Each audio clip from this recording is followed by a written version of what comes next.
The morning began quietly at the headquarters of a major private bank in Munich. Among the business clients in expensive suits, almost no one noticed an elderly man in a worn-out coat and with a cane entering the building. His name was Herbert Mayer. He held a tattered envelope in his hands and slowly made his way to the service counter. The staff and clients quickly took notice of his shabby appearance. Some exchanged glances while others smirked. The woman at the counter, Marie, greeted him without much interest. After a quick glance at him and the envelope, she assumed he was just an ordinary pensioner, perhaps even lost. She directed him to the waiting area without bothering to check his documents. Herbert sat down calmly and waited patiently. Almost no one took him seriously. Managers passing by didn't even approach him, deciding their time was too valuable for such clients. He sat there for nearly an hour until one of the junior employees, Daniel, noticed his presence. Something about the man's demeanor struck him as unusual, not irritation or confusion, but a quiet confidence.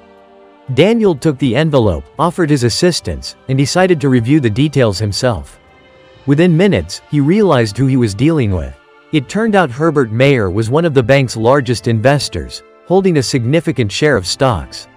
He wasn't just a client but one of the co-founders of this very branch, long retired yet still closely monitoring the institution's operations. By the time this information reached the chief manager, it was too late. Herbert had already left the bank without a word, leaving only the envelope with details and an internal memo behind. The next day, an official notice arrived, the manager was dismissed, and Daniel was promoted to a leadership position.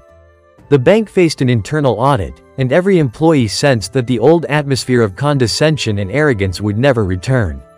From then on, many things changed. People were no longer judged by their clothes.